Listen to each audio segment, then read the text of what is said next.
नमस्कार। देश की बात में हाजिर हैं। कोरोना को मात देने की कोशिश दुनिया भर में हो रही है। इस संक्रमण के बदलते रूप के साथ इसका इलाज भी बदल रहा है। हमारे देश में बहुत सारे डॉक्टर्स ने अनेकों घंटे अस्पताल में बिताकर मरीजों की जान बचाई है। अपनी परवाह किए बगैर और परिवारों से दूर कहर ढा रही कोरोना की दूसरी लहर में हालात संभालने में लगे रहे, लेकिन खुद को नहीं संभाल पाए। इस दूसरी लहर में हमारे देश ने 624 डॉक्टर्स खो दिए हैं। इंडियन मेडिकल एसोसिएशन के अनुसार दिल्ली में 109 डॉक्टर्स की मौत हुई, बिहार में 96, उत्तर प्रदेश में 79, राजस्थान में 43, झारखंड में 39, आंध्र प्रदेश में 34, तेलंगाना में 32, गुजरात में 31 और महाराष्ट्र में 23 डॉक्टर्स की जान चली गई। तो डॉक्टर्स नहीं रहे, साथ ही इस दूसरी लहर में कई शिक्षकों को भी हमने खोया है। कोरोना की दूसरी लहर ने दिल्ली विश्वविद्यालय को इस सदी का सबसे बड़ा नुकसान पहुंचाया। बीते 40 दिनों में दिल्ली विश्वविद्यालय के 60 से ज्यादा शिक्षक और दूसरे स्टाफ की मौत हो चुकी है। इनमें डीयू के नामचीन शिक्षक जैसे राजनीति शास्त्र की वीना कुकरेजा, एस्ट्रोफिजिक्स के विनय गुप्ता और प्रख्यात संगीतकार देबू चौधरी और उनके बेटे प्रतीक चौधरी शामिल हैं। दुखद हालात बयां करती एक रिपोर्ट पहले देखिए। कोरोना की दूसरी लहर में जान गंवाने वाले दिल्ली विश्वविद्यालय के नामचीन शिक्षकों की इन तस्वीरों में प्रख्यात सितार वादक देबू चौधरी और उनके बेटे प्रतीक चौधरी।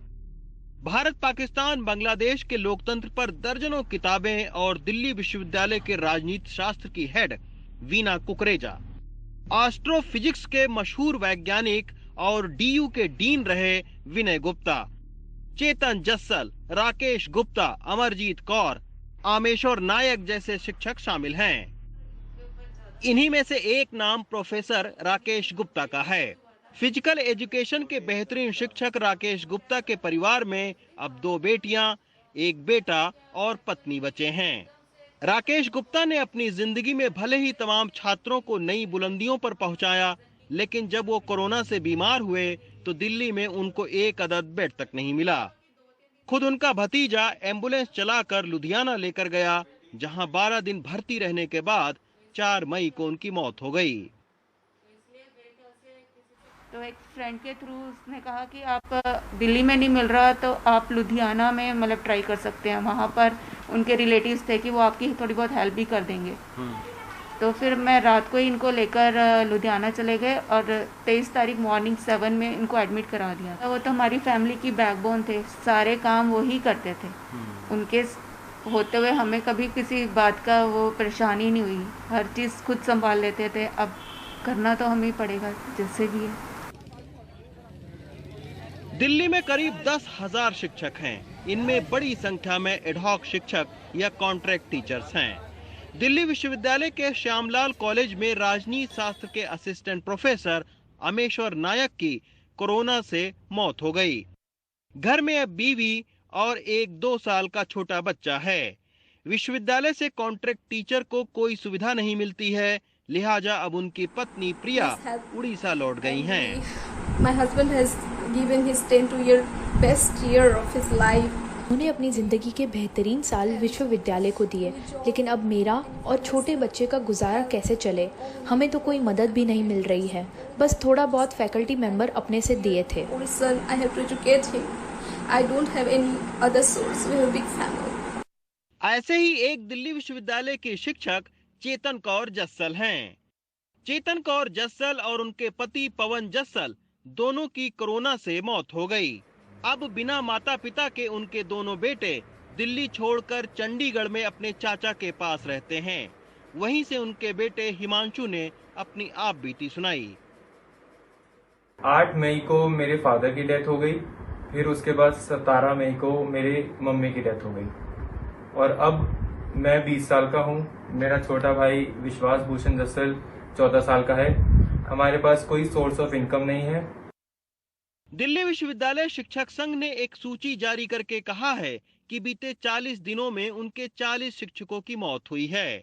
इसमें अगर दूसरे कर्मचारियों को जोड़ें तो 40 दिन में 60 लोगों की मौत हो चुकी है। शिक्षक संघ का कहना है कि ज्यादातर मौतें ऑक्सीजन और बेड न मिलने से हुई है।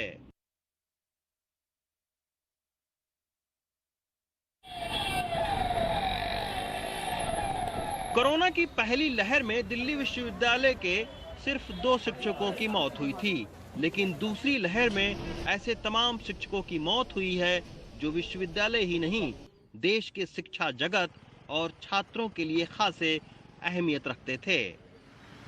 देश भर में दिल्ली विश्वविद्यालय की प्रतिष्ठा इन इमारतों से नहीं, बल्कि यहाँ पढ़ाने वाले शिक्षक और उनके तैयार किए गए छात्रों के वजह से होती है। यही वजह है कि दिल्ली विश्वविद्यालय के कार्यवाहक वीसी भी मानते हैं कि कोरोना संक्रमण की दूसरी लहर ने बहुत सारे ऐसे शिक्षकों को छीना है जिनकी कमी लंबे समय तक विश्वविद्यालय, देश और छात्रों को खलती रहेगी। दिल्ली से शशिकांत के साथ रवीश रंजन शुक्ला, एनडीटीवी इंडिया। और इस रिपोर्ट पर हमारे साथ कुछ खास मेहमान हैं। प्रोफेसर दिनेश सिंह, पूर्व वाइस चांसलर दिल्ली विश्वविद्यालय हमारे साथ हैं। साथ ही हमारे साथ हिमांशु जस्सल भी हैं, चेतन कौर जस्सल के बेटे, जो माता सुंदरी कॉलेज में असिस्टेंट प्रोफेसर थे, हमारे बीच नहीं रहे, उनके बेटे हमारे साथ हैं। प्रोफेसर दिनेश सिंह सर, मैं पहले आपसे पूछना चाहूँगी, बहुत दुखद ये खबर कि जिस तरह से दिल्ली विश्वविद्यालय ने अपने 40 शिक्षकों को खोया है सर, लेकिन ये सिर्फ एक आंकड़ा बनकर ना रह जाए। क्या किया जा सकता है जो हालात अब चल रहे हैं? देखिए, मैं अभी कोई पदाधिकारी तो नहीं हूँ विश्वविद्यालय में, परंतु जो मेरे अनुभव रहे हैं उसके आधार पर मैं जानता हूँ कि विश्वविद्यालय इतनी क्षमता रखता है कि अपने जितने सहयोगी हैं जिनको वो खो बैठा है, उनके परिवार की वो सहायता कर सकता है। मैं जानता हूँ इसमें कोई विशेष कठिनाई नहीं आनी चाहिए, जैसा कि मैं समझता हूँ। हालांकि मुझे पद थोड़े अब करीब 6-7 साल हो रहे हैं, तो हो सकता है कुछ बदलाव आए हो, परंतु मुझे नहीं लगता। विश्वविद्यालय के पास तमाम तरह से टीचर रिलीफ फंड है, कुछ कर्मचारी के फंड होते हैं, वो भी है, कॉलेजेस में अपने फंड होते हैं, इन सब की सहायता ली जा सकती है। सरकार से कुछ विशेष सहायता भी ली जा सकती है। तो वह जो उसका एक पहलू है उसको तो देखा जा सकता है, लेकिन जो चले गए हैं अब उनका हम क्या कर सकते हैं, चले ही गए। बिल्कुल, आपकी बात सुनकर ये आश्वस्त हुए कि दिल्ली विश्वविद्यालय सक्षम है बच्चों की इस तरह से परिवारों की मदद करने के लिए। हमने देखा कि किस तरह से एक जो उनके पति नहीं रहे तो वो उड़ीसा वापस चली गई, छोटा बच्चा है। हमारे साथ हिमांशु जस्सल भी मौजूद है। हिमांशु बेटा, आप चंडीगढ़ चले गए इस समय और बहुत दुख के साथ हम आपको इस तरह से लाए हैं कार्यक्रम में, लेकिन बहुत परेशानियां झेल रहे होंगे आप अभी। कुछ चिंताएं हैं भविष्य को लेकर जो साझा करना चाहेंगे?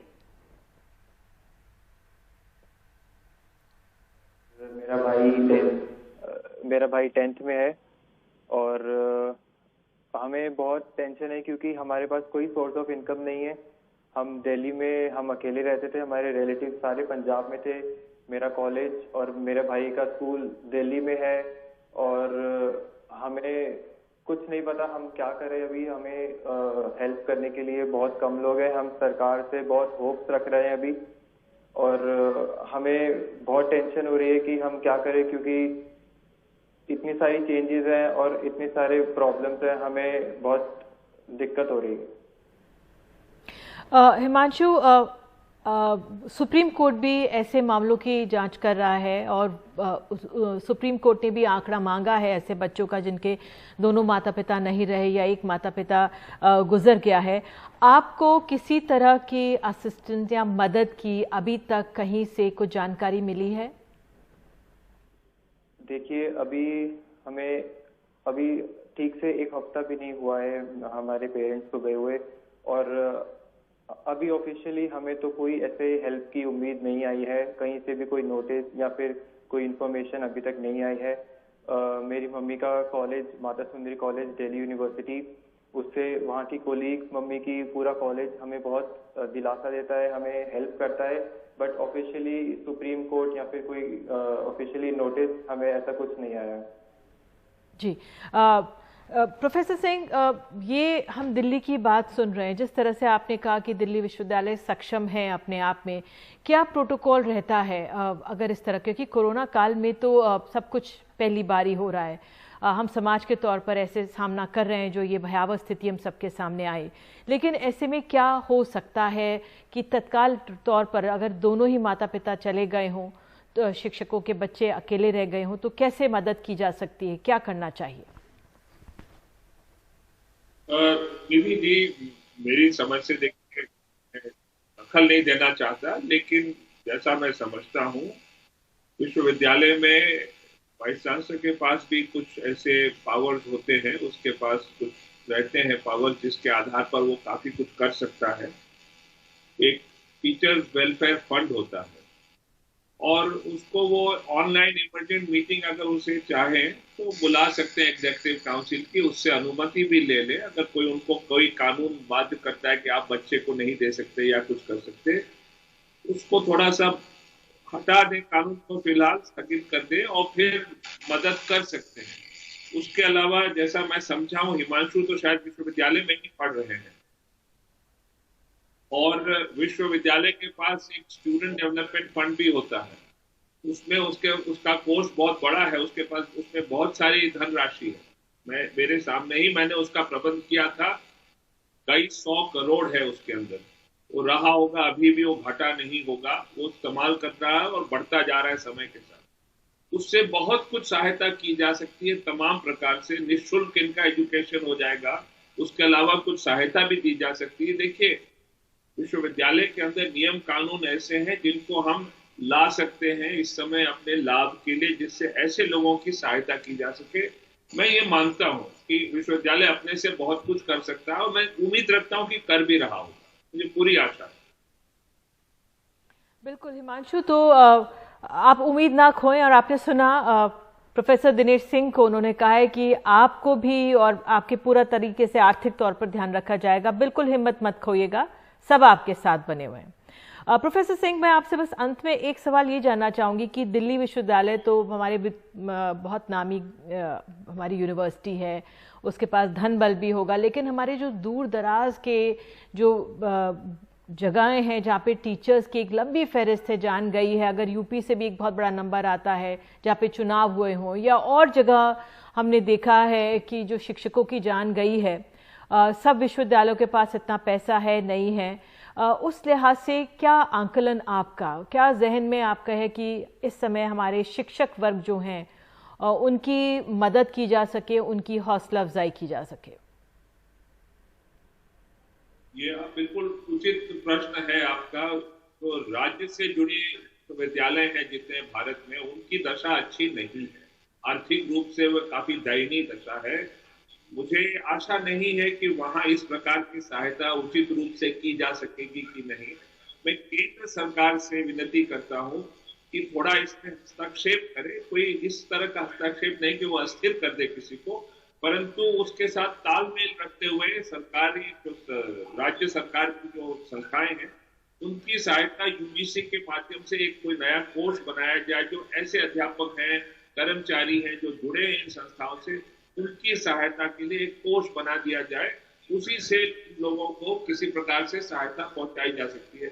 मैं मानता हूं कि भारत सक्षम है, उसके अंदर इतनी क्षमता है कि इन चीजों को झेल सकता है। बस मैं उम्मीद रखता हूं कि जो इस समय पदाधिकारी हैं, जहां भी हो, केंद्र में हो चाहे राज्य में हो, वो आपस में तालमेल रखें तो विकल्प निकलेगा, पूरे रूप से निकलेगा। मुझे पूरा भरोसा है।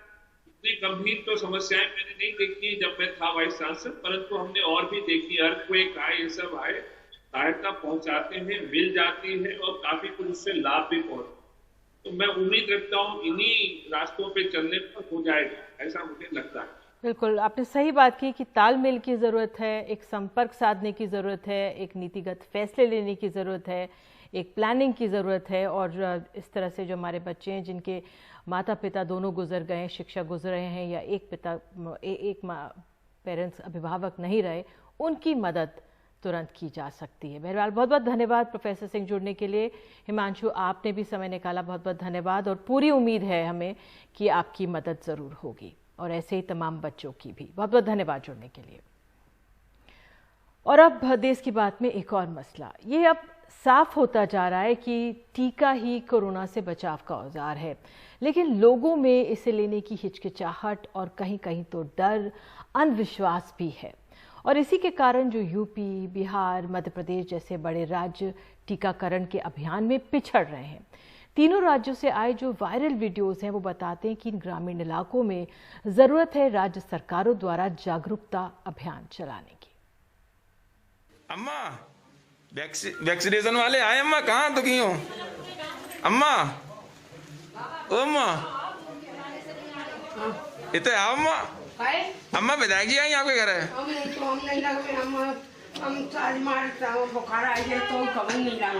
अच्छा अम्मा बाहर तो आओ। उत्तर प्रदेश के इटावा जिले का ये वायरल वीडियो देश के ग्रामीण इलाकों में टीके को टोटका समझने की भ्रांति का एक चिंताजनक उदाहरण है। हम डॉक्टर आपके इंजेक्शन नहीं लगा रहे हैं, बाहर चलो मिलो तो आपको क्या बता रही हैं सुनो तो कम से कम। वीडियो मंगलवार का है जब स्थानीय बीजेपी विधायक और स्वास्थ्य विभाग की टीम ने जागरूकता अभियान के लिए गांव का दौरा किया। 80 साल की हरदेवी पहले एक दरवाजे के पीछे छिप गई, फिर एक ड्रम के पीछे। खबरों की माने तो शाम तक कुछ ग्रामीणों ने टीका लगवा लिया, लेकिन हरदेवी ने नहीं। तो मुझे लगता है कि गांव क्षेत्र में बहुत ही मेहनत की ज़रूरत है और लोगों को जागरूक करने की ज़रूरत है, समझाने की ज़रूरत है, क्योंकि वैक्सीनेशन तो होना ही चाहिए और सबसे ज़्यादा गांव क्षेत्र में होना चाहिए। तो लोग थोड़ा सा डर रहे हैं, उनको जानकारी नहीं है। उनको जानकारी दी जाए और उनको प्रेरित किया जाए तो निश्चित ही वैक्सीनेशन हमारा सफल होगा। उत्तर प्रदेश में टीकाकरण की गति देश के बड़े राज्यों में सबसे कम है। अगर आप एग्जाम्पल के तौर पे देखें तो उत्तर प्रदेश में जो फुली वैक्सीनेटेड पीपल हैं वो पॉपुलेशन के 2% से भी कम है। अगर आंकड़ों के हिसाब से देखें तो सिर्फ 35 लाख लोग हैं और 23 करोड़ के राज्य में 23 करोड़ लोगों के राज्य में ये काफ़ी कम संख्या है। पड़ोसी बिहार के ग्रामीण इलाकों में भी टीकाकरण में कई दिक्कतें सामने आ रही हैं। कोविड टीकाकरण आपके द्वार, याद रहे आपके गांव के समीप ही। नीतीश कुमार सरकार ग्रामीण क्षेत्रों में टीकाकरण की रफ्तार को बढ़ाने पर तुली है, लेकिन सहरसा जिले के गांव से आया वीडियो बता रहा है कि टीका लगाने के लिए आंगनवाड़ी और आशा कार्यकर्ताओं को कितनी मशक्कत उठानी पड़ रही है। किसी को टीका लगवाने से बीमार होने का तो किसी को नपुंसकता का भ्रम है। बिहार में सिर्फ 1.4% आबादी को अब तक पूरी तरह से टीका लगा है। बताइए कि आपको ये लगा कि कोरोना का टीका सबको लेना चाहिए? लेना चाहिए। सब लोग इनकार कर रहे हैं। अच्छा क्या बता रहे हैं? बोल रहे हैं कि नहीं लेना, ये होगा वो होगा, बीमार पड़ जाएंगे। अभी हम लोग का फसल काटने का समय है, हम लोग फसल काटने जाएंगे, हम लोग नहीं लेंगे। मध्य प्रदेश के राजगढ़ में इन ग्रामीणों को टीकों की फिक्र भी नहीं है। चाटुखेड़ा गांव के इन गांव वालों को लगता है कि परियों के हाथ का पानी पीने से कोरोना उनके पास नहीं फटकेगा। जी हां, गांव में जैसे ही यह अफवाह फैली, आसपास के भी गांवों से हजारों लोग इस अंधविश्वास से खींचे चले आए। टीके पर टोटके जैसे अंधविश्वासों से जल्दी और कड़ाई से निपटने की सख्त जरूरत है। लखनऊ में आलोक पांडे और पटना में मनीष कुमार के साथ भोपाल से अनुराग द्वारी, एनडीटीवी इंडिया। और देश की बात में आगे, उत्तराखंड में कोरोना के हालात संभल जरूर रहे, लेकिन पहाड़ी इलाकों में अस्पताल और उपचार की कमी। आइए अब रुक करते हैं महाराष्ट्र का। कोरोना की दूसरी लहर में सबसे ज्यादा प्रभावित राज्यों में हालात अब धीरे धीरे, महाराष्ट्र जो है वहां पर हालात सुधर रहे हैं। इसे देखते हुए सरकार ने अनलॉक की 5 स्तरीय रणनीति बनाई है। और आइए सीधे चलते हैं अपने सहयोगी सुनील सिंह के पास। सुनील, तो अब अनलॉक की प्रक्रिया होगी, किस तरह से होगी, जरा बताइए। देखिए, अभी जो राज्य के मदद और पुनर्वास मंत्री विजय वडेट्टीवार ने इस बात की जानकारी दी है कि जिस तरह से मामलों में कमी आई है और अर्थव्यवस्था जिस तरह से एक तरह से चरमराई हुई है और लोगों की परेशानी, उसको देखते हुए अनलॉक की प्रक्रिया शुरू की जा रही है और इसको 5 स्तरीय बनाया गया है। पहला जो लेवल होगा उसमें सब कुछ अनलॉक कर दिया जाएगा और पहले लेवल वो होगा जिसमें कि पॉजिटिविटी रेट जो है वो 5% से कम होगा और साथ ही ऑक्सीजन बेड की ऑक्यूपेंसी 25% से कम होगी। तो इसमें कुल जिले के महाराष्ट्र के 36 जिलों में से 18 जिले आ रहे हैं और हम बात करें तो जो जाना माना जिला है वो ठाणे है, नागपुर है, भंडारा है, गोंदिया है, यवतमाल है। इस तरह के 18 जिले आ रहे हैं। लेकिन मुंबई की अगर हम बात करें तो मुंबई जो है वो लेवल 2 में आ रही है क्योंकि इसका जो पॉजिटिविटी रेट है वो 5% से ज्यादा है। तो मुंबई अभी खुलने नहीं जा रही है। ये हालांकि उसको बहुत स्पष्ट नहीं किया गया, लेकिन उन्होंने सिर्फ इतना स्पष्ट किया कि लोकल अभी शुरू होने नहीं जा रही है क्योंकि मुंबई लेवल 2 में है। लेकिन क्या बाकी कुछ प्रतिबंध हटे जाएंगे, ये भी उन्होंने स्पष्ट नहीं किया है। ये जानकारी मिल रही है कि धारा 144 जो है वो लागू रहेगी। दूसरी तरफ से जब ये बड़ी खबर है, ये इस तरह से एकदम से अनलॉक की बात 5 लेवल की बात उन्होंने की और जो 18 जिले हैं बिल्कुल अनलॉक कर दिए जाएंगे। लेकिन उसके बाद अब मुख्यमंत्री कार्यालय से सीएमओ से स्पष्टीकरण आया है कि 5 स्तरीय एक योजना बनाई गई है अनलॉक के लिए, लेकिन उसकी विस्तृत जो जानकारी है वो बाद में दी जाएगी अध्ययन करने के बाद। यानी हम कह सकते हैं कि शायद जो मंत्री हैं उनकी तरफ से बहुत जल्दबाजी में घोषणा हो गई। उन्होंने ये भी कह दिया कि कल से ही सभी राज्यों के जो सभी जिलों के जो कलेक्टर हैं वो उसका फैसला लेंगे पॉजिटिविटी रेट देखते हुए, लेकिन लगता नहीं कि कल हो पाएगा। बहरहाल इंतजार हो रहा है, लेकिन सबकी उम्मीदें लगी हुई हैं कि मुंबई का क्या, तो मुंबई में स्थिति अभी स्पष्ट नहीं है और क्योंकि लेवल 2 में है तो कल से कुछ खुलने नहीं जा रहा है। ठीक है, बिल्कुल, बहुत बहुत धन्यवाद सुनील इस जानकारी के लिए कि हमें इंतजार करना होगा कि पूरी रणनीति स्पष्ट होने के लिए कि अनलॉक कैसे होगा महाराष्ट्र में। बहरहाल अब खबर है उत्तराखंड से। उत्तराखंड में संक्रमण दर अब 6% रह गई है, लेकिन 4 बड़े जिले जैसे पौड़ी, चमोली, अल्मोड़ा और पिथौरागढ़ में संक्रमण दर 10% है। पौड़ी गढ़वाल में तो ये चिंताजनक करीब 11% है। पहाड़ी इलाकों में अस्पताल कम हैं और हैं भी तो गांव वालों की पहुंच से दूर है, इसलिए समय पर इलाज मिले यहाँ पर वो एक बड़ी जरूरत है। पौड़ी गढ़वाल के एक दूरदराज के गांव में 44 साल के सुरेश कुमार अपनी पत्नी प्रमिला देवी की फोटो के साथ, जिनकी 1 हफ्ते पहले कोरोना से मौत हो गई। बच्चों के लिए अब उनको ही खाना बनाना पड़ता है। सबसे नजदीक का अस्पताल भी यहाँ से तकरीबन 1.5 घंटे की दूरी पर है। उनको 2 दिन का बुखार आया, वो बुखार भी सही हो गया था। उसके बाद उनके पैर जो कि बिल्कुल काम करने छोड़ दिए उन्होंने और चेक कराने शुरू हो गए थे इनको। तो इनको मैं बाहर ले जा रहा था, पौड़ी या सिरकोट जहाँ भी है कोविड सेंटर वहाँ ले जा रहा था, लेकिन यहाँ शेर बाजार जाते जाते इन्होंने दम तोड़ दिया था। सुरेश के गाँव का ये इकलौता स्वास्थ्य केंद्र है। यहाँ पर सिर्फ बुनियादी किस्म की सुविधाएं ही उपलब्ध हैं। कोरोना से लड़ने में ये सक्षम नहीं। यहाँ की इकलौते डॉक्टर पर आसपास के तमाम गांवों के 25,000 लोगों की जिम्मेदारी है। इसी गांव में रहने वाले लक्ष्मीकांत का कहना है कि पूरे गांव को ही संक्रमण लगता है, लेकिन स्थानीय केंद्र में इलाज नहीं हो सकता है। गांव के गांव बीमार हुए तो उनका ट्रीटमेंट भी हुआ और ठीक भी हो गए। वो 17-18 तारीख को मम्मी को ज़्यादा खांसी आनी शुरू हो गई। एक दिन अचानक क्या हुआ कि बुखार चढ़ गया, निमोनिया की शिकायत हुई। फिर डॉक्टर साहब ने कहा कि यहाँ तो उन्होंने ऑक्सीजन चढ़ाया, सब कुछ किया, लेकिन उन्होंने कहा यहाँ पे पूरी फैसिलिटीज़ नहीं है, इसलिए आप इनको डिस्ट्रिक्ट हॉस्पिटल ले जाओ। कोविड के इलाज के लिए पहाड़ों पर लंबा रास्ता चलकर गाँव वालों को सुल्तानपुरी आना पड़ता है, लेकिन यहाँ भी ऑक्सीजन के केवल 2 ही बेड हैं। बहुत पेशेंट्स में कॉम्प्लिकेशंस आने स्टार्ट हो जाते हैं, जिसमें सैचुरेशन बहुत घट जाता है। किडनी का एकदम से 40, 50, 60 के आसपास सैचुरेशन हो जाता है, तो उसमें पेशेंट को इंटूबेट या वेंटिलेशन की जरूरत पड़ती है, जो हमारे DCCC में उपलब्ध नहीं है। उस चीज़ को देखते हुए हम क्रिटिकल केयर सेंटर या जो हायर सेंटर हमारे हैं वहाँ पे पेशेंट को रेफर करते हैं। हमारे पास जो कैपेसिटी है DCCC में, हमारे पास 52 पेशेंट्स की है। उसमें से 2 बेड जो हमारे हैं ऑक्सीजन वाले हैं, 50 बेड जो है विदाउट ऑक्सीजन है। जिले के दूसरे बड़े अस्पतालों में कोटद्वार तक पहुँचने के लिए रास्ता और लंबा है। 65 साल के मान सिंह 130 किलोमीटर दूर अपने गांव से अपनी पत्नी को इलाज के लिए लेकर यहां आए हैं। मेरी वाइफ को घर में तकलीफ हुई। तकलीफ ऐसी हुई कि उसको ने पहले पेट दर्द बताया। पेट दर्द बताने के बाद मैं उसको सिड़ेखाल ले गया। सिड़ेखाल से वापस लाया तो 2 बजे वो फिर दर्द से मरने लगी।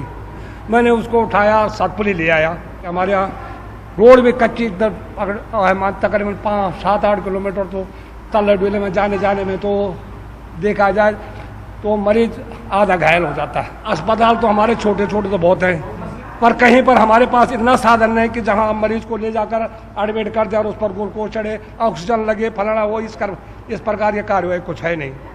1.5 साल के कोरोना काल के बाद भी आज तक सरकारें इन पहाड़ी राज्यों में स्वास्थ्य व्यवस्थाओं को मजबूत करने में असमर्थ रही है और लोगों की जंग न सिर्फ कोरोना से है बल्कि सरकार की उस उदासीनता से भी, जिसकी वजह से इन लोगों को पहाड़ी राज्यों में लंबे और कठिन सफर पूरे करने पड़ रहे हैं, सिर्फ इस उम्मीद में कि अपने घर परिवार वालों की किसी तरह जान बचाई जा सके। कैमरा पर्सन आजम सिद्दीकी और सहयोगी दिनेश मानसेरा के साथ मैं अक्षय डोंगरे, एनडीटीवी इंडिया। और देश की बात में आगे है, उत्तर प्रदेश में बीजेपी नेता ने नामी बदमाश को पुलिस की गिरफ्त से छुड़वाया तो मीडिया में आने पर पार्टी ने उसे पद से ही हटाया। कानपुर में बीजेपी नेता नारायण सिंह भदौरिया पर आरोप है कि उन्होंने अपने करीब 2 दर्जन साथियों के साथ पुलिस टीम पर धावा बोलकर उनकी कस्टडी से 25,000 के नामी बदमाश को छुड़ाकर फरार करा दिया। कहा जा रहा है कि जिस गेस्ट हाउस में बीजेपी नेता की बर्थडे पार्टी चल रही थी उसके बाहर ये माफिया मौजूद था। मीडिया में मामला उछलने के बाद बीजेपी ने उसे पद से हटा दिया है। यह कुछ यूं हो रहा है मानो पार्टी विथ ए डिफरेंस के नेता ने कुछ डिफरेंट काम किया हो। जिला मंत्री नारायण सिंह भदौरिया पे आरोप है कि उन्होंने अपने साथियों के साथ मिलकर 25,000 के इनामी बदमाश मनोज सिंह को पुलिस की हिरासत से भगा दिया। माफिया को भगाने वालों पे दर्ज एफआईआर में पुलिस ने लिखा है, हम लोगों ने मनोज सिंह को पकड़ा तो वो जमीन पर लेट गया, लेकिन पुलिस ने उसे जीप में बिठा लिया। तभी आदित्य दीक्षित और धीरू शर्मा जीप के आगे लेट गए। पुलिस उन्हें हटाने उतरी, तब तक मनोज के साथी उसे भगा ले गए। एक हिस्ट्री शीटर अपराधी मनोज सिंह पुत्र मलिक सिंह निवासी थाना बर्रा को हिरासत में लिया गया। इस अभियुक्त के खिलाफ 2 दर्जन से अधिक मुकदमे कानपुर के कई थाना क्षेत्रों से दर्ज हैं। यह अपराधी कई मुकदमों में वांछित है व इसके ऊपर 25,000 का इनाम भी घोषित किया गया था। हिरासत में लेने के बाद मौके से ही इसके साथियों द्वारा इसे छुड़ाकर भगाने का प्रयास किया, जिसमें वह सफल हुए। कानपुर के नौबस्ता इलाके के आकर्षण गेस्ट हाउस में बीजेपी के जिला मंत्री नारायण सिंह भदौरिया की बर्थडे पार्टी चल रही थी। यह हंगामा वहीं गेस्ट हाउस के बाहर हुआ। इस भीड़ में तमाम लोगों ने इस कांड की वीडियो बनाई है। पुलिस कस्टडी से माफिया को भगाने वाले ज्यादातर लोगों की पहचान कर चुकी है। फरार समझे जा रहे नारायण सिंह भदौरिया ने एक वीडियो मैसेज जारी कर इसमें पुलिस पे नाराजगी जाहिर की है। हमने जाके उनसे पूछा कि क्या मामला है, तो उन्होंने कहा कि मैं पुलिस, तो मैंने कहा अपना आईडी कार्ड दिखाइए, तो उन्होंने कोई आईडी कार्ड नहीं दिखाया और पिस्टल निकालकर उस लड़के के लगा दी। लेकिन मामला मीडिया में उछलने के बाद बीजेपी ने उन्हें पद से हटा के जांच बिठा दी है, लेकिन पार्टी से नहीं हटाया है। कल की घटना हम लोग संज्ञान में आई और जैसे संज्ञान में आई घटना तो उसको संज्ञान लेते हुए हम लोगों ने जो जिले में मंत्री पद है उनका, जो दायित्व है उनका, तो उनको उस दायित्व से मुक्त कर दिया है और साथ ही 3 सदस्यीय एक टीम बना दी गई है जो कि पूरे घटनाक्रम की जांच करेगी। राजनीति का प्राधिकरण कोई नई बात नहीं है, लेकिन जब इस तरह के मामले अचानक सामने आते हैं तो थोड़ी देर के लिए ही सही नेताओं और पार्टी की छवि जरूर दागदार होती है, लेकिन उन्हें पता है कि जनता जल्द ही जाति और धर्म के नाम पे फिर वोट देने लगेगी। कानपुर में अरुण अग्रवाल और राजेश गुप्ता के साथ कमाल खान, एनडीटीवी इंडिया। और अब खबर है पंजाब से जुड़ी हुई। कैप्टन अमरिंदर सिंह दिल्ली आए, लेकिन पंजाब कांग्रेस की कलह सुलझाने के लिए बनी आलाकमान की कमेटी में हाजिरी कल लगाएंगे। दिल्ली आने से पहले आपके 3 निलंबित विधायकों को कांग्रेस में शामिल करा के उन्होंने अपना एक तरह से शक्ति प्रदर्शन भी किया है। और इस पर खबर पर नजर बनाए हुए हमारे सहयोगी उमा शंकर सिंह जो हमारे साथ मौजूद हैं। उमा, ये बताइए पंजाब कांग्रेस में हो क्या रहा है? जो ये शक्ति प्रदर्शन हो रहा है आलाकमान के सामने कल पेश होंगे, आपका क्या आंकलन? जी देखिए निधि, लगातार पिछले 4 दिनों से 3 सदस्यीय कमेटी एक एमएलए से मिल रही है, एक सांसद जो पंजाब से आते हैं उससे मिल रही है और जो भी बड़े नेता हैं पंजाब के उनसे मिल रही है।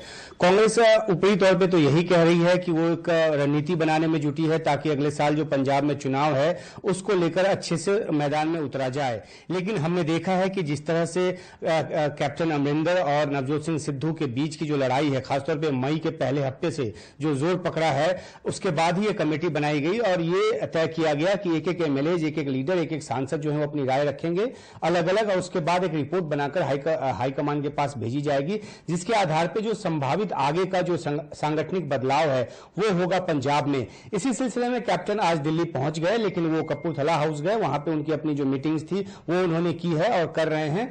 कल वो कमेटी के सामने पेश होंगे। पहले ये कहा गया था कि ये 3 दिनों तक ये कवायद चलेगी, लेकिन आज चौथा दिन था और कैप्टन अमरिंदर 5वें दिन वहां पर पेश होंगे। तो जाहिर सी बात है कि वो राज्य के सीएम हैं, एक बड़े कद्दावर नेता हैं, कांग्रेस हाईकमान से भी उनकी नजदीकी रही है। लेकिन जिस तरह से सिद्धू एक आत्मविश्वास के साथ मैदान में उतरे हैं और जिस तरह से वो कह रहे हैं कि उनके पास विधायकों का भी समर्थन है, कुछ मंत्रियों का भी समर्थन है, तो इससे ये बात समझ में नहीं आती कि आखिरकार उनके पीछे कौन है। दावा करते हैं सिद्धू कि उनके पीछे प्रियंका गांधी, राहुल गांधी इनका हाथ है, वो दावा करते हैं। लेकिन जब अब एक तारतम्य बिठाने की बात होगी दोनों के बीच, तो देखना होगा कि किस तरह से हाईकमान तारतम्य बिठाता है, ताकि आने वाले चुनाव में आपसी खींचतान की वजह से पंजाब में कांग्रेस को नुकसान न उठाना पड़े। निधि। बिल्कुल उमा, बहुत बहुत धन्यवाद ये पूरी जानकारी के लिए, हालात समझाने के लिए। तो देश की बात में अब वक्त है एक छोटे से ब्रेक का। आगे है हरियाणा के गुरुग्राम में कोरोना मरीजों के लिए बनाए गए एक मेकशिफ्ट हॉस्पिटल को कैसे हटाया गया, इससे बताएंगे। 1 महीने पहले हरियाणा के गुरुग्राम में हेमकुंड फाउंडेशन द्वारा बनाया गया अस्थायी अस्पताल तोड़ दिया गया है। हेमकुंड फाउंडेशन का कहना है कि तोड़फोड़ करने वाले रामा टेंट हाउस के लोग हैं, जिन्होंने किराए पर उन्होंने उनसे जमीन ली थी। गुरुग्राम प्रशासन का कहना है कि आरोपियों के खिलाफ कार्रवाई की जाएगी। सौरभ शुक्ला की रिपोर्ट। उजाड़ हो चुकी इस जगह पर कुछ घंटे पहले तक 500 मरीजों के लिए कोविड अस्पताल चलाया जा रहा था। एक के पास गन भी थी, आर्म्ड है। हमारे जो सिक्योरिटी गार्ड उन्होंने रोकने की कोशिश भी करी, बट आर्म्ड है। हेमकुंड फाउंडेशन का आरोप है कि सुबह इस जगह के मालिक स्थानीय गुंडों के साथ आए और तोड़फोड़ करने लगे। इस संगत से जुड़े लोग बेहद डरे हुए हैं और अब वो ये जगह खाली करके जा रहे हैं। ये गोदाम के लिए नहीं दिया था सर, ये जगह फ्री ऑफ कॉस्ट नहीं, 3.5 लाख रुपए लिया। कोई नहीं, वो 3.5 लाख मेरे हेमकुंड फाउंडेशन का दावा है कि उन्होंने रामा टेंट हाउस को 2 महीने के लिए 3.5 लाख रुपए एडवांस भी दिया था। सुबह करीब 8 बजे ये गुंडे जो थे, लोकल गूंस, ये लोग आए। जनरेटर पहले, एवरीथिंग वाज प्लान, सारा कुछ प्लान था। तोड़ फोड़ शुरू हुई। तो आप देख ही सकते हो टेंट सारे इन्होंने फाड़े हैं। खाली करके hopefully we'll be back stronger. हम सेवा करते रहेंगे, सेवा को कोई नहीं रोक सकता। पता नहीं कौन है, मैं नाम लूंगा तो मेरे ऊपर बात आएगी। दरअसल मई के पहले हफ्ते में गुरुग्राम के सेक्टर 61 के रामा टेंट हाउस में हेमकुंड फाउंडेशन ने 500 मरीजों का अस्थायी अस्पताल बनाया था। रामा टेंट हाउस के लोगों का कहना है कि अब यहाँ मरीज नहीं आ रहा है, लिहाजा वो ये जगह खाली करवाना चाहते हैं। भाई साहब ने खुद कहा शाम को 6 बजे तक। शाम तक का भी टाइम इसलिए लिया गया क्योंकि इन्होंने फाड़ फूड़ के अपना सामान के ऊपर चढ़ के फाड़ना शुरू कर दिया। सामान मेरा खराब हो जाएगा, रुक जाओ। मौके पर गुरुग्राम प्रशासन और पुलिस के लोग भी पहुंच गए। प्रशासन का कहना है कि मामला रामा टेंट हाउस और हेमकुंड फाउंडेशन के बीच का है, पर जिन लोगों ने तोड़फोड़ की है उनके खिलाफ कार्रवाई की जाएगी। तो मैंने कहा कि इनको टाइम दो, क्योंकि अभी कोई पेशेंट तो नहीं था, लेकिन कोई रिटर्न में भी एग्रीमेंट नहीं हुआ, तो अभी इनको हटाने के लिए टाइम देने के लिए मैंने बोल दिया। सर ये लोगों का इनका ये भी कहना है कि सुबह यहाँ तो थोड़े कुछ लोग गन्स ले के अंदर आए। हाँ, वो पुलिस को बोल दिया है, SHO साहब को, उसकी कार्रवाई SHO करेंगे। यहाँ राशन की लाखों किट भी रखी हैं, जिन्हें रोज गरीबों तक पहुँचाया जा रहा था। अब हेमकुंड फाउंडेशन सेवा करने के लिए नई जगह तलाश रहा है। इनका कहना है कि ये अपनी सेवा जारी रखेंगे। काफ़ी दुखद है कि जिस जगह पर बहुत लोगों की जानें बचाई गईं, ऑक्सीजन दिया गया, जब सरकार भी फेल हो गई थी, उसे अब हेमकुंड फाउंडेशन को खाली करना पड़ रहा है। लेकिन अच्छी बात यह है कि जब पूरा मामला मीडिया के सामने आया है तो लोग भी मदद करने के लिए सामने आ रहे हैं। गुरुग्राम में लोग अपने दफ्तर खोलने के लिए तैयार हैं कि हमारे दफ्तर में हॉस्पिटल बना लीजिए। लोग कह रहे हैं हमारे घर में बना लीजिए, लोग कह रहे हैं हमारे खेतों में बना लीजिए। तो कहीं ना कहीं जहां निराशा होती है, उसके बाद आशा भी ज़रूर देखने को मिलती है, और ऐसी आशा जिससे काफ़ी लोगों को प्रेरणा मिल रही है।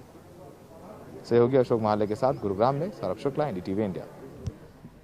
और इस खबर के साथ देश की बात में अभी के लिए इतना ही, लेकिन NDTV इंडिया पर खबरों का सिलसिला जारी रहेगा। नमस्कार।